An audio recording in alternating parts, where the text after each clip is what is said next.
വരവേറ്റ് ഇന്ന് പിള്ളേരോണം. കർക്കിടകത്തിലെ തിരുവോണനാളിൽ ആഘോഷിക്കുന്ന ഈ ദിനം ചിങ്ങത്തിരുവോണം പോലെ ഭംഗിയുള്ളതല്ലെങ്കിലും വീട്ടിലെയും നാട്ടിലെയും കുട്ടികൾക്ക് ചിരിയും ചൂടുമേകിയ ഒരു പ്രത്യേക ദിനമായിരുന്നു. ചെറിയ പൂക്കളങ്ങളും മധുരമുള്ള ഉണ്ണിയപ്പ സുഗന്ധവും നിറഞ്ഞ വീടുകൾ പുളകിതമായിരുന്ന പഴയകാലം. കർക്കിടകത്തിലെ ഇരുട്ടും മഴയും തളർത്തിയ മനസ്സുകളിൽ ഒരു പുതുപ്രതീക്ഷ വിതച്ച ദിനം. പിള്ളേരോണത്തിൽ നിന്ന് തുടങ്ങി പൂക്കളത്തിന്റെ വളയങ്ങൾ ദിവസേന കൂട്ടി 27 ദിവസം പൂവിടുന്ന ആചാരം. ഉച്ചയൂണ് കഴിഞ്ഞ് കാരണവർ നൽകുന്ന ഓണക്കോടിയുടെ ആവേശം.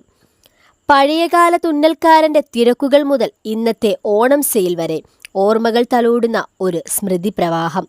സമൃദ്ധിയും സന്തോഷവും വരവേൽക്കുന്ന ഓണത്തിന്റെ തുടക്കമായി പിള്ളേരോണം ഇന്നും ചില വീടുകളിൽ കുട്ടികളുടെ മനസ്സിൽ പൂക്കൾ പോലെ വിടരുന്നു.